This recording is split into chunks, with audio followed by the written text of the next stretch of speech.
Welcome back to the Deep Dive. Today, we're not just opening a book. We're diving headfirst into the heart of an epic Ferdowsi's Shahnameh. We've got this fascinating collection of notes from a recent Shahnameh reading session, and they're focused on, well, a truly seismic event. Yeah. The death of its greatest hero, Rostam. Yeah, that's right. So our mission today really is to uncover the profound emotional, political, and narrative shifts that follow such a monumental loss. Exactly. This material gives us a unique window, doesn't it? Yeah. Into what happens when that seemingly unshakable pillar of the epic just crumbles. Right. We'll unpack the raw grief, the really brutal pursuit of vengeance, and also the surprising resilience that emerges. It shows you how a foundational text like the Shahnameh can both reflect and, well, subtly shape a nation's understanding of loss and continuity. So let's jump right in. This deep dive is all about the aftermath of Rostam's passing. It's a dramatic changing of the guard, really, and it's all cloaked in this profound sorrow. Our journey begins with the shocking reality of Rostam's death. You'd expect the greatest hero to fall gloriously in battle, right? That's just not what happens here. Not at all. The source material highlights how Ferdowsi himself, remember through Demis's words to Sohrab, described Rostam. When God created the world, no rider like Rostam appeared. Just incredible praise. The ultimate hero. Exactly. Yet his end was, well, futile is the word used, brought about by trickery, not valor, by people who were definitely not his equals. And what's particularly striking here is the sheer indignity of it, the way he died. Yeah. He wasn't bested in open combat. He was lured into a camouflaged well, an act of deceit, orchestrated by his own half-brother Shagad, working with the King of Kabul. Unbelievable betrayal. And our sources tell us they conspired because Rostam denied them rent, basically, privileges or bribes. It just challenges our whole notion of heroism, doesn't it? It really does. How does an epic handle that? How does it maintain its heroic stature when its central figure suffers such an ignoble, almost petty end? It forces you, the audience, to confront this messy reality of betrayal, even for the greatest heroes. Absolutely. And the news of such a catastrophe, well, it couldn't stay contained. Imagine that lone rider, the only survivor, making his way from Kabul to Zabulistan. Yeah. Described as falteringly, sometimes on foot, sometimes mounted, carrying such devastating news. Just awful. The imagery is so potent. The raging elephant, Rostam, has joined the dust. And it wasn't just Rostam. His brother, Zavara, his whole army. Yeah. They all perished too. It emphasizes the total devastating scale of the loss. And if you step back and look at the bigger picture, the immediate reaction, cries erupting in Zabulistan, it just underscores the immense cultural and emotional weight Rostam carried. His death isn't just a family tragedy, it's a national catastrophe. And this transition, as one of our sources points out, signals a profound shift in the Shahnameh itself. It starts moving away from the purely heroic and mythical towards something more historically grounded. It feels like the beginning of the end for that whole heroic age. It really is, for the great house of Rostam anyway. One by one, they start to exit the stage. So Rostam's parents, Zal and Rudabeh, their reaction is just almost unbearable sorrow. Zal's grief is depicted with these really visceral details, carrying his clothes, throwing dust on his head. Oh, yeah. Lamenting, "Oh, my elegant-bodied Rostam, I want no shroud but yours." And then this litany of questions, basically questioning why he's still alive without his son. That repeated lamentation, the Y's and O's, it's a powerful mourning technique Ferdowsi uses. It's not just what he says, but how the poetry conveys that sheer, overwhelming existential pain. It really draws you, the listener, deep into that raw emotion. And then the narrative takes this really striking turn with Rudabeh's grief. Her despair just escalates, becomes extreme. It does. She declares to Zal, "No one has seen a darker day." And she vows to never eat or sleep again until her soul reunites with Rostam's. Imagine that. She actually abstains from food for a week. Her heroic body, and famous for bearing Rostam, in that birth, like the first cesarean, it just starts to waste away. And this leads to that truly harrowing moment, doesn't it? The one that illustrates the depth of her delirium. Oh, yes. By the end of the week, in her madness, She tries to prepare a dead snake for food in the kitchen. Her attendants have to physically intervene, snatch it away from her. It's such a disturbing image. It really is. It profoundly questions the limits of human endurance. I mean, even in that state of madness, there's this desperate, almost unconscious instinct to survive, right? To seek sustenance, like a testament to that primal drive for life, even when the will to live seems utterly shattered. Thankfully, though, there is a turning point. Yeah. After she's cared for, eats, rests, Rudabeh regains her senses. She tells Zal, "Your words were wise. He who has no food and sleep, for him, the grief of death is the same as a celebration." It's such a poignant recognition, isn't it? You can't even truly mourn if you're not taking care of yourself. Exactly. And that moment of clarity where she resolves to follow Rostam's path of justice gives her wealth away to the poor. It demonstrates the Shahnameh's deep understanding of human resilience. Yeah. Ferdowsi masterfully shows how deep personal loss, even madness, can pivot into this commitment to justice. It shows the epic's belief that true resilience isn't just surviving, but finding renewed purpose, even in the face of total desolation. So before the vengeance can be unleashed, there's the ceremony. Faramarz, Rostam's son, leads the retrieval of his father's body. And the funeral rites are meticulous, incredibly moving. Rostam's body, described metaphorically as a beautiful tree or shade-spreading tree, is carefully prepared. Washed, wounds sutured with golden thread. Little thread, wow. Yeah. Adorned with rosewater and camphor, placed in a coffin of precious sagewood with golden nails. And Ferdowsi uses this clever rhetorical device, Tajul al-Araf, basically an ignorant question, asking, I don't know if this was a body or a shade-spreading tree. It just underscores Rostam's unmatched grandeur.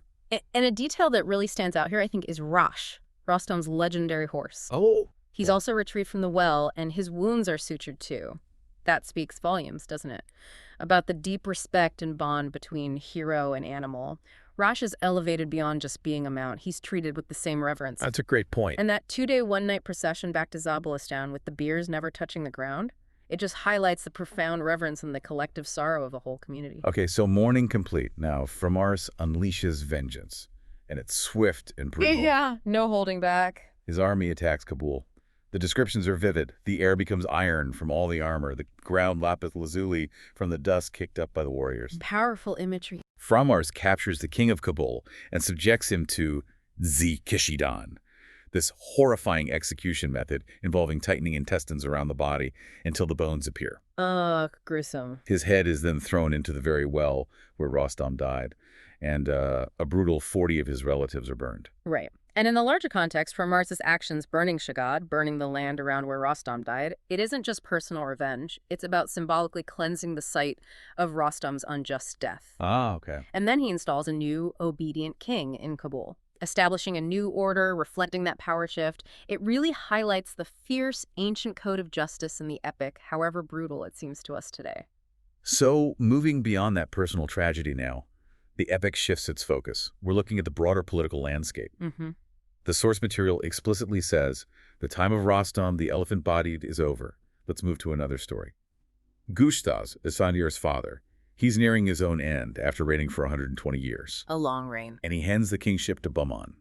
Goshtasb's brother, Pasatan, is there as his wise advisor. And this marks the undeniable end, really, of the mythological and heroic sections. It's the true beginning of the historical part of the Shahnameh. Yeah. One interesting point in our sources draws a parallel between this Bahman and the Achaemenid king Artaxerxes Longimanus, though they acknowledge differences, of course. Interesting connection. Makes you wonder, doesn't it? What does an epic gain or lose when it transitions from the fantastical to the more historically grounded? It's a trade-off, isn't it? Yeah, that grand mythical power that gave Rostam his invincible aura. It now gives way to a more relatable, yet often harsher reality of human politics. It grounds the epic closer to the lives of its audience, perhaps. So after Goshtasb's death, he's buried in a dakmeh of precious ebony. Ferdowsi gives us a profound philosophical interlude. Yes, the Hakim speaks. He shares timeless wisdom, asking things like, if existence is like this, why joy? The death of a poor man and a king are the same. He advises, eat what you sow, don't strive for evil, and listen to the wise man, emphasizing, he who strives reaches his destination. It really reinforces Ferdowsi's role as the Hakim, the wise man. These verses guide you, the listener, to consider the ultimate meaning of life, the futility of worldly attachments when faced with inevitable death, no matter your status. Right. It's a powerful reminder that critical thinking extends beyond just the story into life itself, urging us to choose wisdom and good deeds. Okay, so now Bahman is king.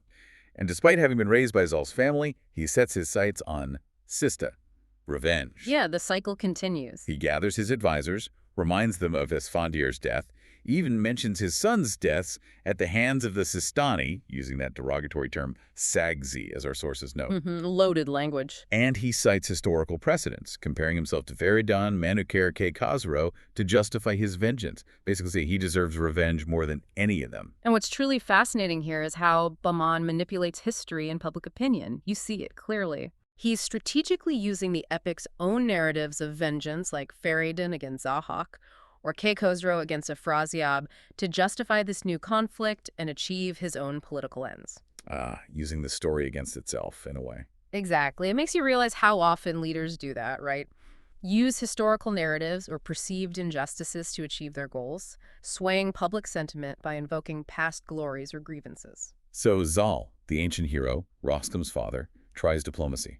He sends an envoy, reminds Bahman of Rostam's loyalty, offers all of Sistan's immense wealth. A huge offer. Humbly saying, "We are all your servants, and kings are like cattle before you." Offers countless treasures Rostam had amassed. But Bahman, described as having a heart full of anger, a head full of vengeance, lips full of wind, he just rejects the plea, refuses any apologies. And Zal's act of dismounting, bowing before Bahman despite his own immense stature and history, it powerfully conveys how desperate he is to prevent war, to protect his lineage. Yeah, total humiliation for him. But Bahman's ruthless response, shackling Zal's feet, plundering all of Sistan, even ignoring his own advisors, it demonstrates this chilling, absolute lust for power.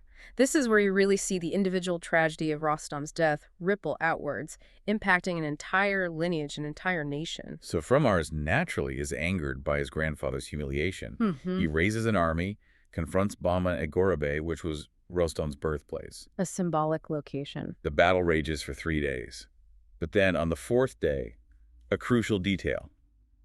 A wind arose that turns against Faramarz, scattering his forces. The wind. Our sources highlight this as a sign of divine favor for the king, for Bahman, even though, in human terms, Faramarz might seem to hold the moral high ground. So fate itself is against him. It suggests a shift in cosmic alignment, yeah. The natural elements now clearly favor the reigning monarch, so Faramarz fighting heroically, but basically alone as his soldiers flee. He's captured by Yazdar, Bahman's general. And his end. Brutal, hanged upside down and killed with arrows. This tragic end, as the speaker in the reading lamented, is really a direct consequence of Goshtasb's initial lust for power, the decision that sent Esfandiar to his death in the first place. It ultimately destroys the beloved lineage of Rostam. Wow. So we've journeyed through an incredible, really intense segment of the Shahnameh, from Rostam's shocking, ignoble death, through the raw anguish of his family, the swift and brutal vengeance of his son Faramarz, all the way to the chilling political maneuvering and ultimate tragedy under King Bahman. It's just a story of truly epic proportions, driven by personal grief, but also these shifting tides of power. Absolutely. And this deep dive really highlights how individual decisions, like Goshtasb's ambition, sending Esfandiar to his death, can just ripple through generations, leading to the decimation of an entire heroic lineage. Yeah. The Shahnameh in these moments isn't just a collection of tales. It's like a living document reflecting that complex interplay of justice, revenge, and the long-term consequences of power. It really makes you rethink the nature of an epic, doesn't it? How it evolves, how its heroes fall, and how this new, more historical era begins. It does. It also brings to mind that point made in the reading about Ferdowsi's own wisdom, how even when he was rebuking the ultimate villain, Zahak, he chose polite words, subtly implying Zahak wasn't truly his father's son. Kind of the most polite insult imaginable for such a dark figure, rather than the harshness we sometimes see today. Indeed, and that's a key insight, I think. The Shahnameh builds this shared belief, right? A common ground for understanding the human condition, not through overt judgment, but by immersing us in these extreme experiences. It reminds us that applying critical thinking, as Ferdowsi subtly does, allows us to question the narratives of power and justice, not just in ancient epics, but, in our own modern world, too. So as you reflect on this journey through grief, vengeance, and the changing face of an epic, here's something to consider. The Shahnameh shows us that even divine favor, like that wind turning against Faramarz, doesn't always align with what we perceive as moral justice. How does that challenge our own expectations of heroism and feat today?